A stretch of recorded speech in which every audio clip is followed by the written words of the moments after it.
In this video, I'm going to be showing you how to modify 10-round Tapco AK mags to fit inside your newly acquired Type 81. My name is Murray and you're watching 3Bardy videos.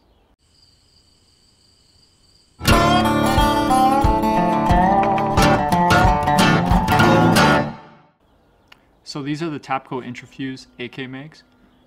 They are 10-round mags, but because I am located here in Canada, they are pinned from the factory for only hold 5 rounds of 7.62 by 39. And the reason why I am modifying these mags is simply because of two reasons right now. The biggest one being is the main importer for Type 81s in Canada at the moment actually was shorted on Type 81 mags, so everybody that received a Type 81 rifle received no more than 3 mags currently. And so for those of us that want more than 3 mags and we're not willing to wait for more to arrive in the coming months, we've been resorting to modifying AK mags, because it just so happens that AK mags are designed very similarly to the Type 81 mags. Another reason why I'm modifying these particular mags to fit my Type 81 is simply because they're quite short, which makes them very handy to, you know, shoot off the bench rest and whatnot, and you don't have to worry about that giant steel 30-round mag that comes with the gun, you know, hitting on things and getting in the way. So like I said, this video is going to be about modifying Tapco AK mags to fit the Type 81, because unfortunately, although they are very similar to one another, there is enough differences between the Tapco mags, the AK mags, and the Type 81 mags that you can't just simply open up the package and slip the Type 81 or the Tapco mag into your Type 81. There are particular areas on the mag where it will impact the receiver of the Type 81, allowing it not to fully clip in place. That being said though, because the Tapco mags are plastic or polymer, the modifications required to make them fit is, for most people, they're going to find it simpler than ordering a burger at McDonald's. It's very easy.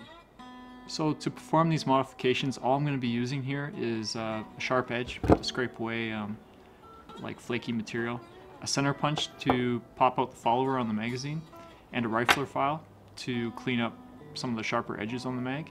And the main tool will be a coarse file to take away most of the material on the magazine. It is also optional that you could probably use a saw for a lot of it too. There is one particular step in this where I will be using a saw, just a little hand saw. So right here you can see the differences between the two magazines. These are both the Tapcos. The one on the left side, of course, is the one that I've modified, and the one on the right side is the stock one, the way it comes out of the package. So this shows what type of modifications have to be done to the front of the magazine quite clearly.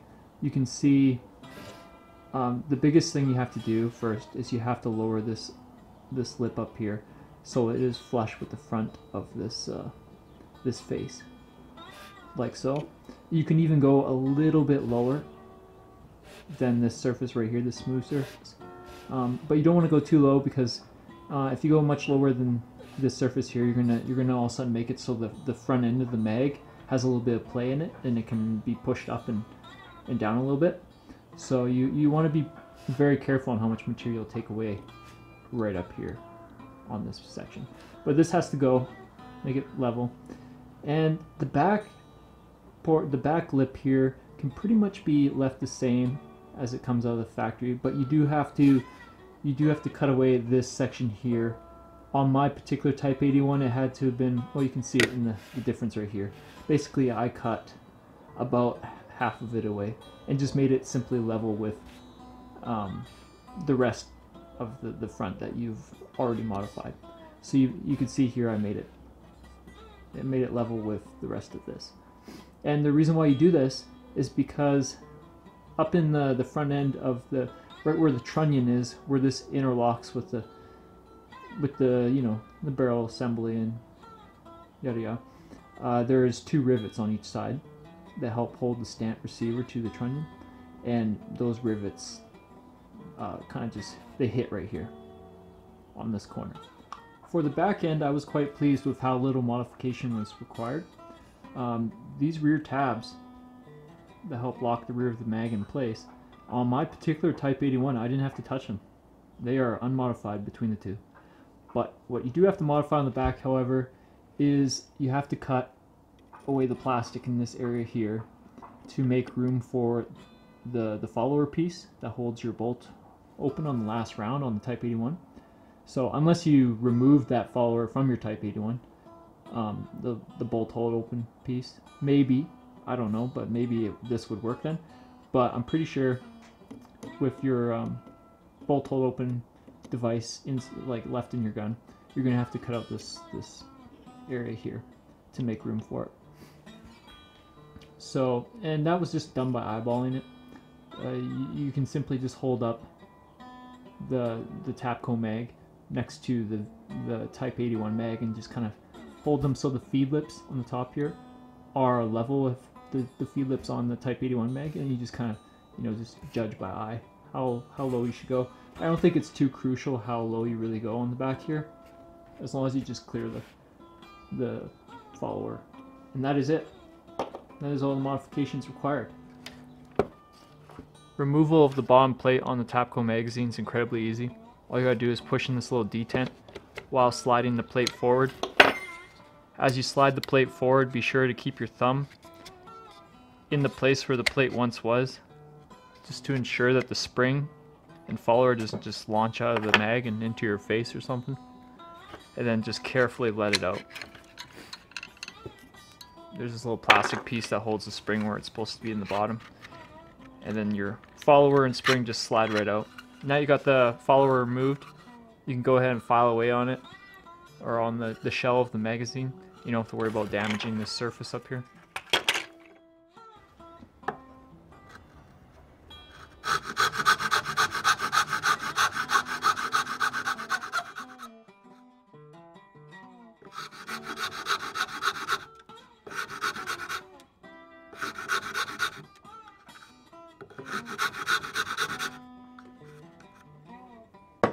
So now that I've taken that material away, which you saw was pretty easy, pretty quick, just a hand file, I'm gonna go ahead and just start to fit the mag in to make sure see if it's getting close. So as you can see, well, not probably too well because of the lighting in the video, but it's not, it goes right in. So I don't need to take this any lower. I'm gonna leave it where it is. But I am running into the issue once again where the rivet is touching that corner. So I'm going to trim that corner once again. I'm probably not going to do it as much as I did on the first mag I did. That was a little excessive, but I just still have to take some away. One thing you do want to be careful about is inside these Tapco mags there is like a ledge right along here. It's hard to see with the lighting. There you go. That ledge, you want to leave some of that behind, because that ledge is what holds the follower from coming up too high. So you want to leave as much as this as possible, but yet enough to clear the rivets. So rather than fighting with my file to try and keep it from sliding off this corner when I'm filing, I'm just going to cheat and use that saw I was mentioning to just precisely take away the section I want. This is a hacksaw, made for steel of course, but you know, the fine teeth on it work really good for plastic. Makes a nice, easy, controllable cut.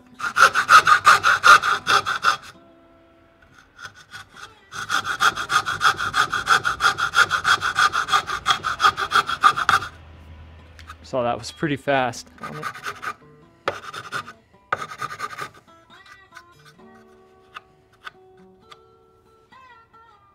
Okay, let's try that out.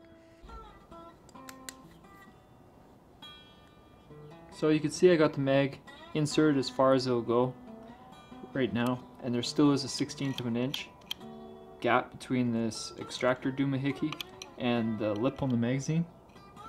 So, and you'll notice if you put in your Type 81 mags, generally the lip on the Type 81 mags will make contact with this extractor thing. So this shows me the mag is not fully seated, and it isn't. Like you can see, it's not latched in yet, but it's very close. The front end did just barely clear the rivets up front here, so I don't have to worry about modifying that anymore. But you can see what's keeping it from going the rest of the way up is simply the bolt hold open on the back here. the bolt hole open is hitting on the plastic of the mag on the back. So I need to cut away that last piece.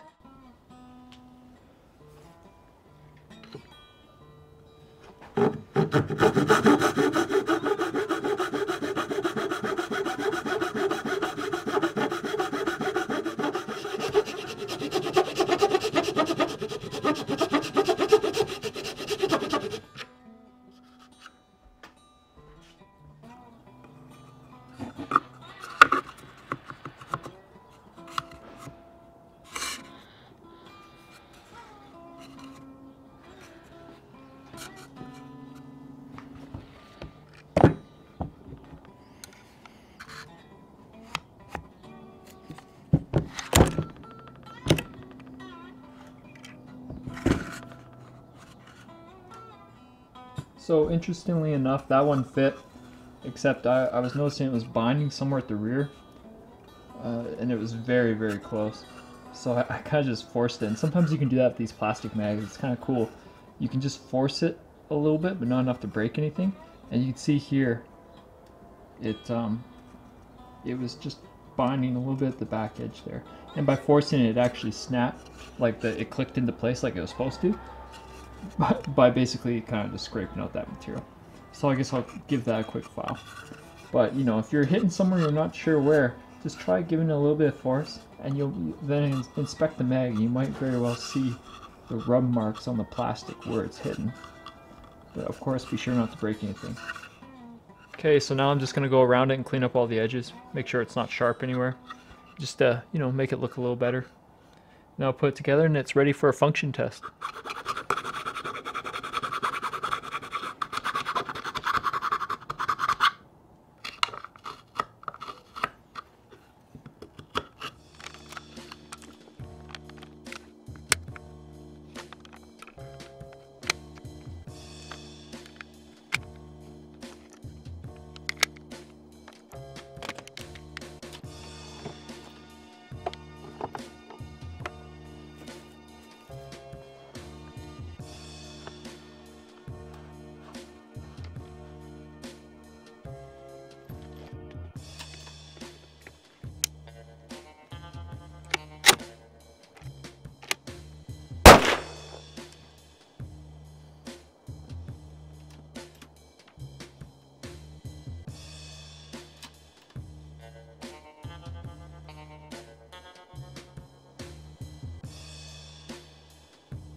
So because it's an AK mag, of course it did not hold the action open in the last round. But it appears that mag worked flawlessly. Try the next one. Let's see if it'll insert on a closed bolt. Yep, it did. Yep, there's a round in there. Boom.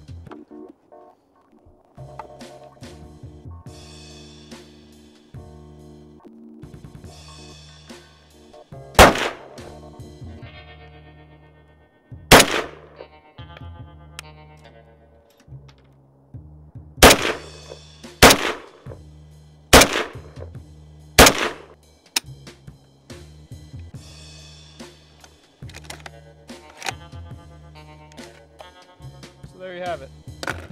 AK mags and a Type 81.